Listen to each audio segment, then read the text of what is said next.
With the inviting sound of a cocktail shaker filled with ice and the clinking of martini glasses, we take you on location with a toast to an American institution, Broadway. We've reserved the table at Sardi's, an iconic 100-year-old restaurant in the heart of New York City's theater district, for a show about the real estate business that raises the curtain on the real estate side of the business of show. On this episode, a conversation on Broadway with two stars whose work has made an impact on the transformation and future of the Great White Way. This is the golden goose of New York, Broadway. This is why people come here for the most part, and I think we have to protect it. That's Julio Peterson, Vice President of the Shubert organization and a native New Yorker who runs the real estate business of America's oldest professional theater company. Shubert owns and operates the largest portfolio in town, including 17 of Broadway's 41 theaters, with other properties off Broadway and beyond.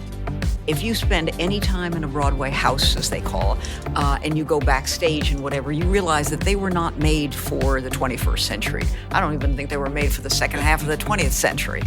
And there was an enormous cost involved with keeping these theaters operational. And that's Marianne Tighe, CBRE's Chief Executive Officer, New York Tri-State Region, a broker by trade who played a starring role in the redevelopment and transformation of the theater district in Times Square. It's hard to look anywhere in this neighborhood without seeing the projects she's worked on. Coming up, our long-awaited Broadway debut, a conversation where real estate takes center stage.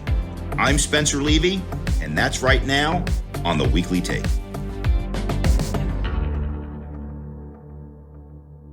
Welcome to The Weekly Take, and I have been looking forward to this episode for a long, long time because we're talking Broadway. And to talk about Broadway and the business of Broadway, specifically the real estate business around Broadway, Julio Peterson.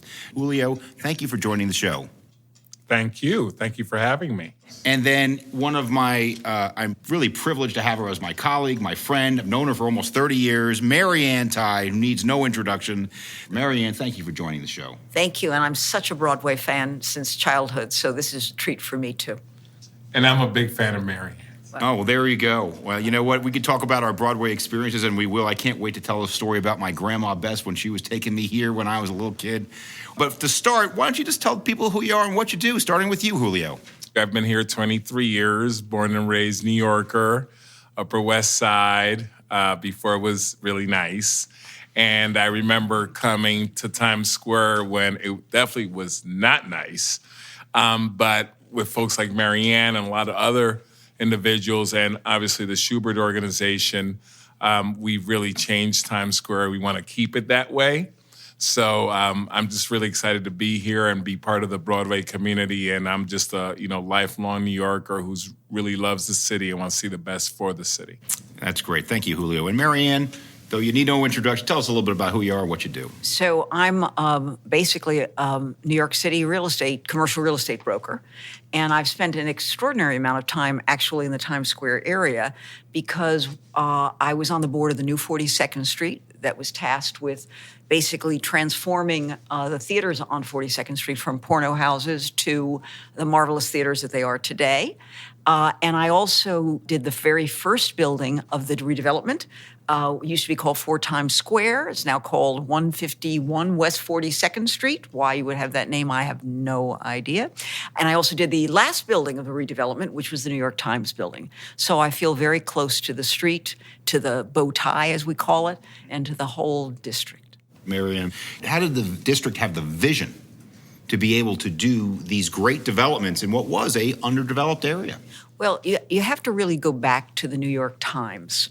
They moved up from downtown and they anchored what was called Longacre Square, and it became Times Square, named for them. So the building that sits right in the middle of Times Square at 42nd Street to 43rd now is nothing but a holder for billboards, was the New York Times first building.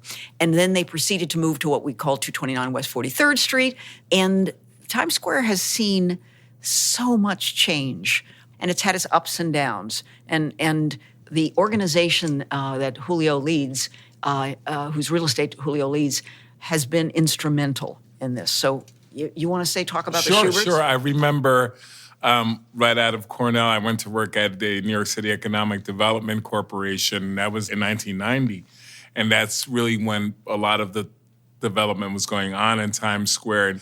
But a lot of the stakeholders, such as the theater owners, were really concerned because what was happening in the city at that time.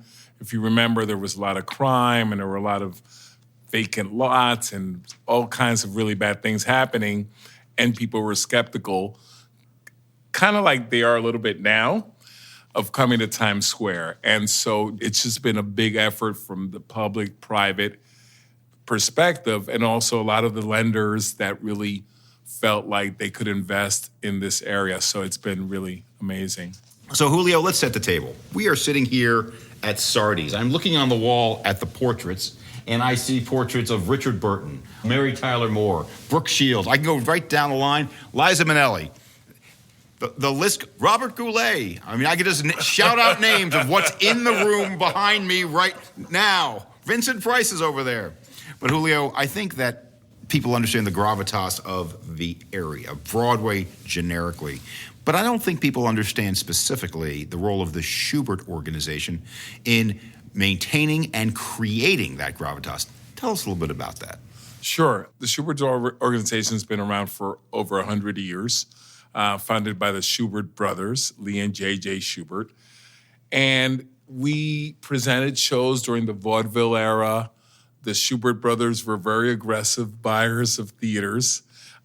They were not the most loved individuals in the world.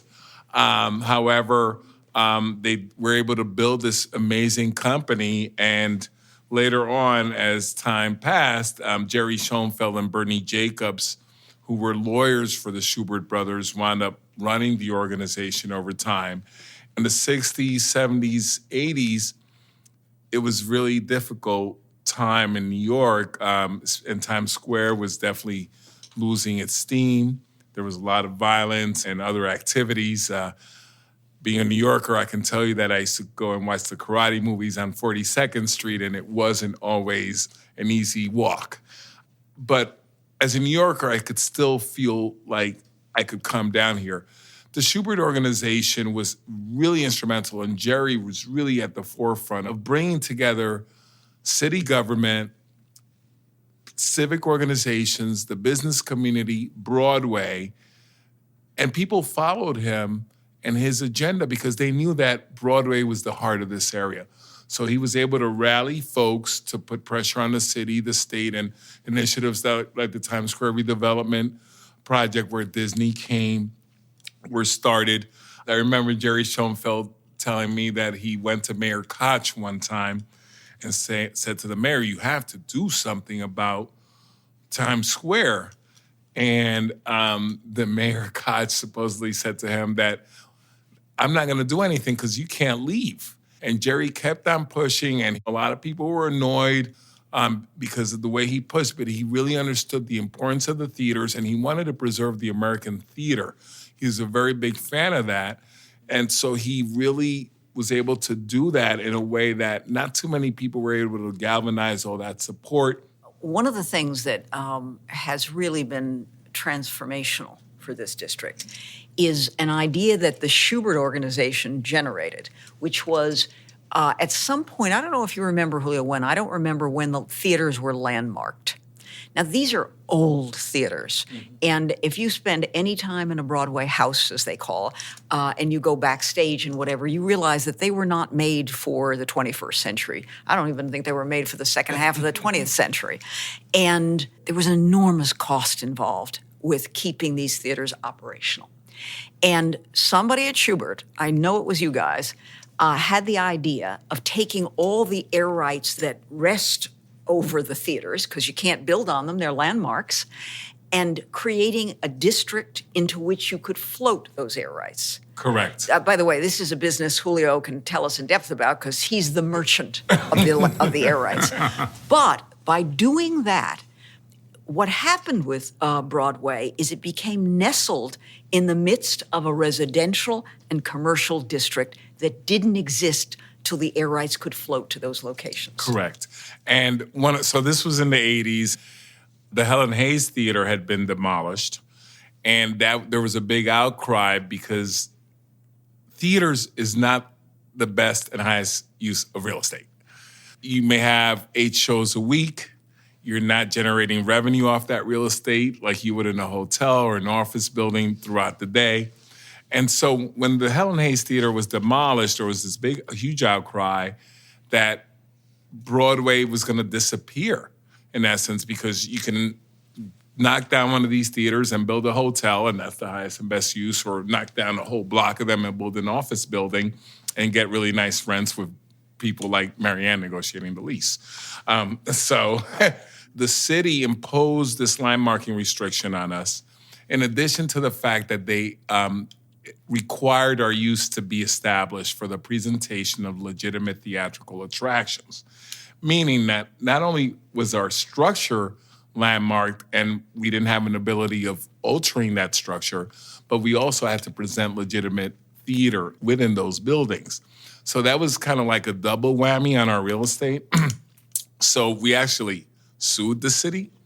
The 3 largest theater owners, Nederlander, Shubert, and Jujamson at that time, because we didn't feel that it was the right thing to do. As part of the process, we came up with this concept whereby we can transfer the unused development rights from our theaters throughout the theater district from 40th Street, from 8th to 6th to 57th Street. And the northernmost point is Carnegie Hall, so which is ironic. But so given the ability to float these air rights, developers would come to us. Obviously, they can build taller buildings, have economies of scale. There was a demand for office space. And over time, we've done a significant number of these transactions. Myself, I've done close to 1 million square feet worth of air rights transactions since I've been at Shubert. These have been what are called floating air rights, where you can float them within the district and they don't have to be contiguous to an actual receiving or development site. We're one of the few districts that can do that. Landmark buildings can float across the street to a receiving site, but they can't float throughout a district. So most of our listeners probably aren't familiar with the economics of air rights. Now, I don't need to know exactly what you got paid for, but just give us a ballpark how it works. Most theaters take about 20 to 25,000 square feet of floor area, FAR, for you real estate folks. On a lot, we can build, let's say, 100,000 square feet or 120,000. So the balance of those development rights, let's call it 80,000 square feet, we can take those and float them through a process called a certification by the Department of City Planning to the development site. So that's how it physically works. Most air rights are done as zoning lot mergers, where it's 2 pieces of property next to each other that are merged, and the unused development rights, air rights from one lot gets transferred to the other. When I first started at Shubert, air rights were approximately 50% the value of the land, right? So I've tried to work on that, and we've gotten it closer to 80% of the value of the land. Just to give you a sort of a little rule of thumb. Can I tell an air rights story? This is not a Broadway air rights story. This is St. Patrick's Cathedral. More complicated. So we're trying to do a deal actually modeled on the theater district air rights transfer. We're trying to do a deal to sell St. Patrick's air rights. And the Midtown East rezoning, I always say, was inspired by the fact that St. Patrick's has almost 1.2 million square feet of air rights that you can't do anything with, to Julio's point, because the streets that surround it are fully built. So now, of course, with our wonderful new district, as I say, emulating yours, we're floating. And now we're going to do a transaction. So we have to send to the Vatican to get permission to sell the air rights because they're assets of the Archdiocese. Back they come. You're selling St. Patrick's Cathedral? We're like, no. We're selling the air above St. Patrick's Cathedral. And this went back and forth. It was hilarious because it was hard to express to them that, no, it's just the air we're selling. They didn't get that one. They didn't get that one, but eventually they came to understand. That's fantastic. And I just want our listeners to rest assured, St. Patrick's Cathedral is not for sale, never going to be for sale, and that is not something we should be worried about. But CBRE is watching over it. Exactly. So let's talk a little bit more now in nitty-gritty theater economics. How does it work when you bring a big show into a theater, any show, any theater? Do they pay you rent? Do you get a percentage of the gate? Talk us just a little bit about that. Every deal is different. Yeah. Okay, so primarily we have the theater owners, the three largest ones being Shubert, Nederlander, and Jujamson. Disney owns its own theaters and produces the shows and all that. Traditionally, we are a landlord of a theater space. So a producer would come to our creative folks at Shubert and say, we have this amazing production that we want to put forth on Broadway. Typically, it would be at a regional theater, not for like the public theater, or maybe it's in London somewhere or some other regional theater in the U.S., and it has a buzz, and they're able to raise the capital. Sometimes the Shubert organization will invest in a show. Sometimes we'll be a co-lead producer or a lead producer, like we're doing with Some Like It Hot, that's coming soon to the Shubert Theater. So it runs the gamut. We do have situations where we sort of, I'll use real estate term, we do percentage rent. We call it different here. And then we also, Shubert, we own Telecharge, which is the ticketing company that was created actually when Jerry Schoenfeld was here, and by Bob Wankel, who's now our current chairman of Shubert, really helped create the Broadway ticketing environment. So we try to generate revenue from those different aspects of the business, and also merchandise. So we have the alcohol that's sold in the theaters that generates a lot of revenue depending on the show. So it's a mixed bag. They would pay us rent. In certain situations, if a show doesn't really generate the ticket sales that it's supposed to, there's a stop clause in the contract whereby we can, in essence, sort of terminate their occupancy in that theater and phase it out because the theater is not making any money. We're not getting a percentage rent. We're not selling tickets. So we do incorporate those types of clauses into our agreements. Can I just ask Julio to expand on something? The theaters are different sizes, and they're always known by the seat amounts. The seating capacity. Some theaters that are straight plays, typically they go into the smaller theater venues, and then you have the bigger musicals, kind of like Music Man. Music Man is at the Winter Garden Theater. That's one of our theaters. That's a larger show, big production, big money, big set. So we have different types of houses. What's been happening now is that musicals tend to make more money than straight plays. But musicals cost more money than straight plays. So a lot of the houses that we built were playhouses, not musical houses. So a lot of it is trying to reinvesting the monies that we generate to make these theaters, even though they're in a limited sort of volume of space, sometimes we have to excavate underneath the theater itself to create lounge areas or to open up orchestra pits or to create trap areas underneath the stage to bring up props and things onto the stage. So it's a really complicated endeavor, just the physical structure. But on the business side, we have to look at all kinds of different types of plays. So right now, a big trend is star-driven plays, right? So like a Hugh Jackman, right? So right now, there's this big move. One, we're right after COVID, and we want to get people excited about, so we want them to come see Hugh Jackman or come see this person. And we have a lot of stars coming to Broadway this fall.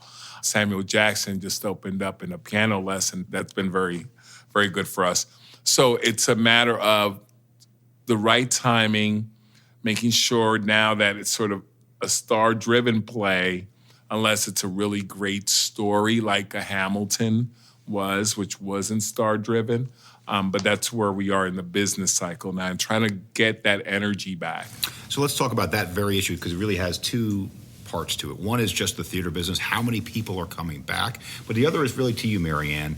I think it's fair to say, New York is coming back. From your perspective, Marianne, from a real estate perspective, then we'll ask the theater perspective. Are people coming back? Will they come back? Where are we with our tenants? So I do think that the energy of the city is returning. We are not at our pre-COVID level. And I think that there are several different ways to answer it. The first is the workforce, the people who are office population. I would tell you that the consensus is we're somewhere in the 60 to 70% range of return to work, but it's much more like 3 days a week, 4 days a week, et cetera. I mean, we're all thinking that Friday is going to become the work at home day is what we think. But these are just, at this point, we're still in a mode of development. The next aspect, of course, is the tourist business, which is a huge part of Julio's stock and trade here. And there has been also a significant recovery. But I think the top year that I recall was something like 69 million tourists, something like that. I could be making up this number. And I think we're maybe going to cross 50 million this year, something. Do you have numbers on it? I have numbers on but yes, you're right about the tourist numbers. I definitely have numbers on grosses.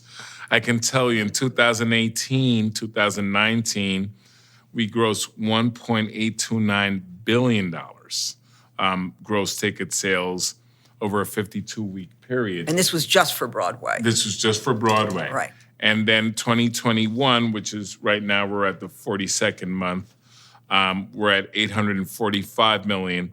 So you can see that we're lagging. Some of the ticket prices have gone down per show, plays in particular, but people are coming back to see the shows they want to see, paying money to go see the MJ show, Michael Jackson, and people are going to see, again, Hugh Jackman, and they're going to see shows like Leopoldstead, which is a more intellectual Tom Stoppard play. Growing up in New York City and being here on Times Square, I remember seeing, a lot of the older grandparent types and so forth from Westchester, my Westchester grandma, as I call them, and they would come and have lunch together at Sardi's group of 10. They made sure they split the bill in 10. And they would go to a show. And you don't see those folks as much. They're starting to come back. So shows like Leopoldsted's trying to bring them back. We have Neil Diamond. If Neil Diamond doesn't bring them back, who will? So I think we're seeing that recovery. But to the office space, I'm a big believer that people should be at work. I like to enjoy myself, going to the theater, going to concerts, going to Knicks games, which you don't always enjoy. But if folks can do that, why can't they go to the office? It just, to me, it boggles my mind.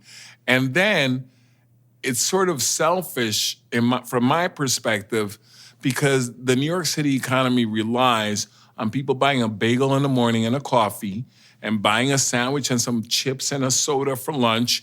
And you think about the hundreds of thousands of people that are doing that every day, and those businesses employ folks and they create economic activity. So it's like we all have to participate in this process in order to get city back and going. I'm a big believer that people should be in the offices, and we've been in the offices because to us, we can't tell people to come to the theater and we're working remotely. So we show up.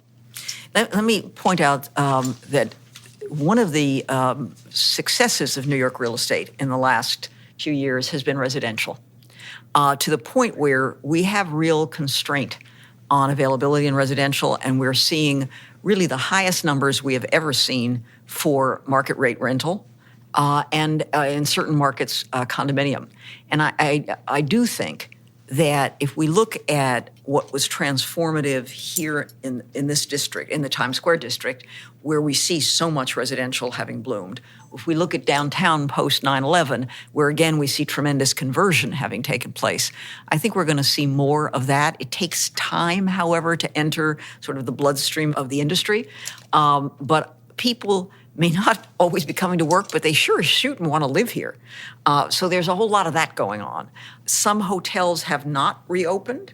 We have a very strong hotel workers union here. It has to be economical for the hotels to operate. And so as a consequence of that, we've had constraint, but the pricing of hotel rooms has held strong and is going up.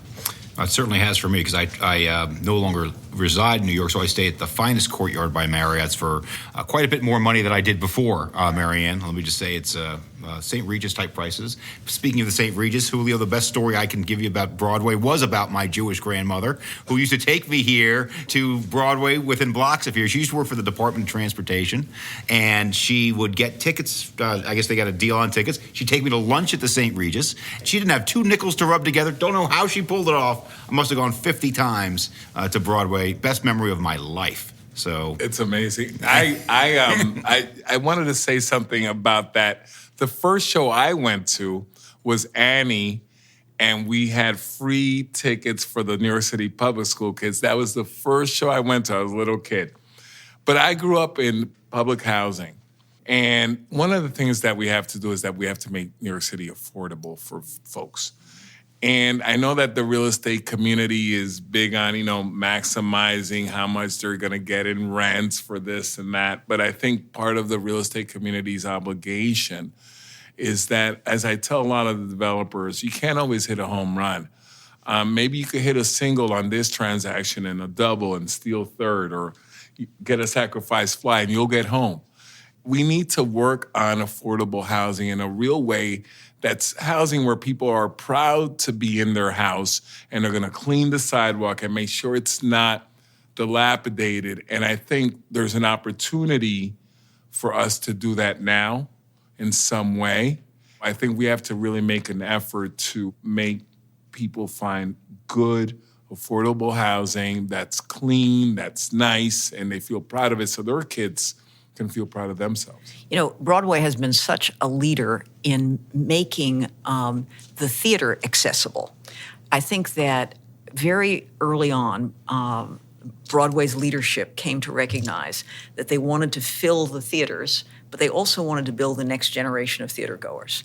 So the tickets booth that's out here in Times Square every day sells tickets basically that haven't been sold at deeply discounted prices. A show like Hamilton, I forget how often they do this very... For public school kids, yes. What do they do for the public school kids? They have a whole program where they bring kids from the public schools all the time. Lin-Manuel and his dad, Luis Miranda, and the Miranda family have been very good in that way because they grew up here, And so... there's a lot of initiatives. We've had initiatives through the Broadway League, which is the umbrella organization for Broadway. And we work with a lot of other not-for-profit organizations. Actually, the Shubert Foundation is the largest funder of not-for-profit theater companies in the country. We've provided over $35 to $36 million in last year, per my recollection. But it's very close to not-for-profit theater companies throughout the country. Part of it is to help build a new audience, right? Because the grandmas from Westchester, they're not gonna be here forever. And we have to be able to make sure that the younger generation really sort of grasp onto Broadway, wants to come to Broadway. But the other important thing is that you have to have the discretionary income to pay for the ticket to go to Broadway. And that's why it's also important for society to help them be cultivated and get good jobs, and they can buy their own tickets. Just to also bring our industry, our real estate industry, into this picture, we have a string of not-for-profit theaters that are along 42nd Street now, and including one building, the 42nd Street building that has the Duke Theater in it, which is a rehearsal building. That building has half of its floors devoted to for-profit productions, half of its floors devoted to non-profit productions. And at any given day, you can go in there and watch people performing musicals. I mean, it's an extraordinary building. You go floor to floor. It's pretty amazing. But I think it's a little-known fact that the buildings that were built under Times Square redevelopment, starting with what was once called 4 Times Square, obviously 3 Times Square Tower, 5 Times Square, and now the New York Times building, all of them contribute a few cents per square foot in their operating expenses to the not-for-profit theaters of Broadway every year. So they effectively subsidize the nonprofit theaters of Broadway. And we, in fact, when we float our air rights to non-contiguous parcels, we have to put a portion of the proceeds into what's called the Theater Subdistrict Council Fund.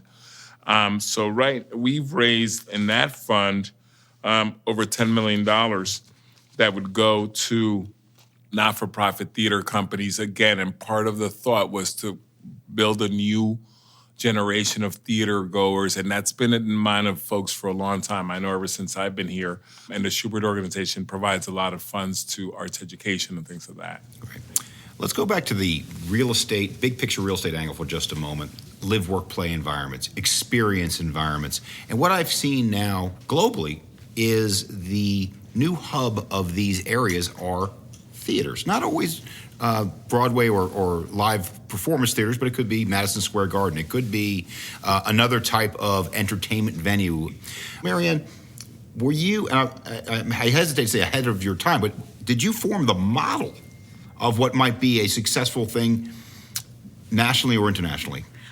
I do think that the vitality of Broadway has really been an international attraction for over a century. I mean, I always think of when I meet a company that's new to New York and coming in, and I ask them where do they want to locate their offices. I'm always amused because frequently I get the answer, oh, Park Avenue or Broadway would be good. And I want to say to them, there's no resemblance between those two locations. But it's because Broadway and Park Avenue in a different way have this global brand. Now that brand comes from the theaters. Even when Mr. Sulzberger, Mr. Ox actually is the one who brought the New York Times and made it the Times Square, he was coming here and the theaters were already here. And so I do think that the energy that creates, if you just think of the nature of the people who work in live theater, there's kind of nothing like it in terms of sheer diversity of talent. And also, these are people who do it for the love. You're not doing this because you think you're going to become super rich by performing on Broadway. You're doing it because the thrill of performing live before an audience is so empowering. And I think that has to spread into the district. I mean, I want to raise the ongoing discussions we're having about what's happening with the district now. And I think the discussion about the casino coming here is part of that. And I think the reason it's being raised is because they want to feed off the energy that Times Square already has. And by the way, Times Square has it from the theaters, and part of what I think the casino environment wants to take advantage of is the energy that emanates from it. And whether that's a right use or not is going to be mightily debated, I think. Oh, it will be. Oh, yes. Mildly. But it speaks to the idea of the ability of the neighborhood to morph and to become a variety of different things. Just the way, by the way, Times Square retail, whoever thought of shopping in Times Square? We used to joke that we couldn't understand the Gap that was over on 42nd Street was the highest producing Gap in the United States. And I would say I remember saying this to Douglas Durst, why do you think that Gap is so? He said, because people from all over the world come and visit Times Square. They get here. And if they're not going to the theater, there's nothing else for them to do but shop, so they go to the Gap in Times Square and they buy whatever. Well, that whole retail presence is huge. And even as the retail market has suffered in recent years, as the whole industry has morphed, Times Square has remained pretty strong in that regard. So I think that we're going to continue to see uses here mutate. And I think that's the story of New York, period. But having this theater hub here is the energy, maybe that's Marianne's term, that drives everything else. And that's the same phenomena I see for other forms of entertainment throughout the world. No, absolutely. We think that this is the center of New York. And so we're always working to make sure that we promote Times Square. And as it is going right now, we're working with the city to make sure that the quality of life issues are addressed because there have been some issues there and we need for the city to step it up. We also, frankly, are opposed to a casino in Times Square. We don't think it's needed. We think there's too much congestion. And we've come out publicly, the industry, against the casino. It would be located here at 1515 Broadway, which is right on 44th Street, right at the center of our theater block. We think it's going to be disruptive to theater goers, and we don't think it's the best thing for our district. We do agree that it's fine for it to happen in New York City, and we understand it generates tax revenue and it generates job opportunities and so forth. But we're staunchly coming out against the casino in Times Square. So the thing is that it does evolve. Times Square does evolve. And I think we have to protect it and not get lost in sort of the immediate gratification of one thing and not think of long-term solutions and sustainability of Broadway. Well, I'm glad you used the word sustainability, because I think that we could talk about ESG a little bit here now, about real estate. But what I really want to focus on is the S, the social. And I think, Julio, you did a terrific job bringing that up about not just affordable housing, but making tickets affordable for everybody. So from your perspective first, and then Marianne, I would love yours on the whole ESG thing as well. How do you look at ESG, environmental social governance? Is it through the S lens? Is it through the E lens? Is it through all of it? Because I heard a lot of S, and I'm actually gratified to hear that because I mostly hear E. I would say for me, as a African American Latino man from New York City, I have to focus on the S, because I work in two of the most homogeneous industries: real estate and theater. And quite frankly, people don't think of theater in that way. But if you think of the ecosystem that makes what goes on the stage happen, that's all homogeneous. The lighting designers, the set designers, the PR firms, the lawyers, the caterers, the photographers, you name it. On stage, it's a different story. You see more diversity. And so one of the things that I know over the last 3 years, I get a lot of calls. And my thing is that I'm more focused, again, on making sure people of color can afford to buy the Broadway ticket and have a good job and an apartment to live in, and they don't have to get free tickets like I had to when I was a kid. And that's what I'm focused on. So here on Broadway, we just went through what's called ULURP, a Uniform Land Use Review process, which developers hate. But I'm kind of a ULURP pro. So we just named one of our theaters after James Earl Jones. That was one of the initiatives that I worked on here at Shubert, equity type of things. And in the industry in general, Nederlanders naming one of their theaters after Lena Horne. We're working on more productions, including people of color, more internships, and not just what I call, the tap dancing and singing, but I'm talking about like real technical skills that are associated with putting on these productions. So when somebody can't dance and sing anymore, they can still work. It's been a big challenge because things are structurally set the way they are. And so whether it be in the real estate industry, where I've spoken to many people about, it's not just having internships, but with the internships, bring them a job, right? Or how do you work with a master's, somebody's getting a master's in urban planning and bringing them to your real estate company and teaching them about finance so their skills are complementary. Like, we have to step up our plate in the real estate community and in the Broadway community to really create more equity. And that doesn't mean that it's taking jobs away from white people. I just believe in building a bigger pie. This is America. And so we can't build it here. Who else can build it? So that's how I feel. Julio is so articulate on this subject and really beautifully said.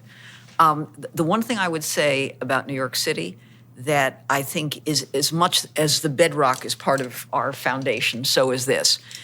New York City has the gift of embracing all kinds of people. I'd have to say the theater community is front and center on that. And I think all the time you can have the most obscure interest in the world, the most obscure background, and you will find a community in New York City that will surround you, embrace you, support you. So we have the natural tools if you will, on the social side to keep building and to be, in our own way, an exemplar of what it should be, because it's natural to the city. Terrific. I'd like to end on that point, but I do want to give you the opportunity for final thoughts. We covered so many topics, starting with you, Julio. Thanks. That's a good final thought. I guess I'm always optimistic about New York City.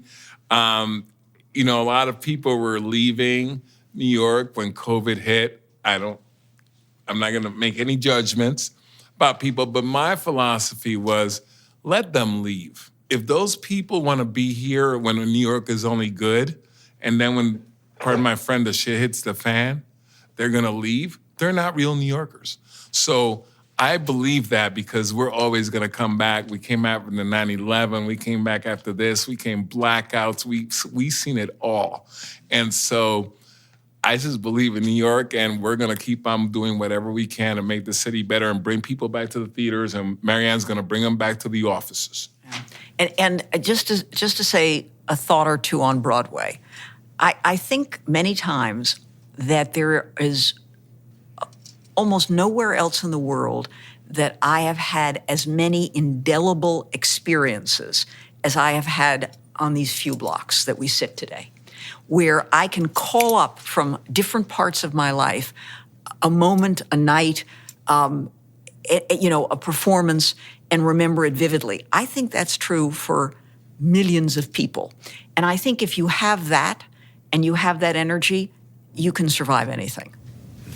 So I said the same thing about my first memory of Broadway when I was a kid. And I know, Julio, you talked about your childhood memories. Marianne, if you don't mind me asking, do you have your first memory of Broadway? Well, I'm not going to give you my first memory of Broadway, except to say, I just want to say this, to show you how very old I am. It was Mary Martin and Theodore Bikel singing in The Sound of Music. I mean, exactly. Julio's like freaked out when he hears this. But can I tell you what I always think of as my most memorable night of all time on Broadway, which is saying something because I've had some spectacular experiences. I was privileged to be in the Shubert Theater the night that Chorus Line broke the record for, excuse me, I'm getting weepy thinking about it, for the most performances by a play. And what Michael Bennett, genius that he was, did is that he brought in Chorus Line from all over the world, and they performed in unison, in Japanese, and everything. It was a night I'll never forget. And it was amazing. And I remember Jerry Schoenfeld always talking about the importance of Chorus Line, because it was Chorus Line that really was the show that brought Broadway back. And it's just great being here with Marianne. Same here, Julio. Thank you so much. Well, thank you. And I can't end on a better note. On behalf of the Weekly Take, Broadway, spoken by not just two experts, but two New Yorkers. Julio Peterson, Vice President of Real Estate and Corporate Relations, the Shubert Organization. Julio, fantastic job. Thank you. Thank you. And Marianne, every time I'm with you... I promise not to weep next time. No, Marianne, every time I'm with you... I can assure you when I do business, I typically don't. There's truth there, but we'll talk about that on the next show. But Marianne Tighe, the Tri-State Region CEO, CBRE, so much more for New York. Thank you. Thank you. Bravo to our guests, and thanks to you for joining us. We hope you enjoyed the show. Instead of a curtain call, we'd love for you to help us build our audience by sharing the program. And don't forget to subscribe, rate, and review us wherever you listen. For more, please visit our website, cbre.com/theweeklytake. We'll be back next week for an encore with more stories from the grand stage of commercial real estate. Thanks again for joining us. I'm Spencer Levy. Be smart, be safe, be well.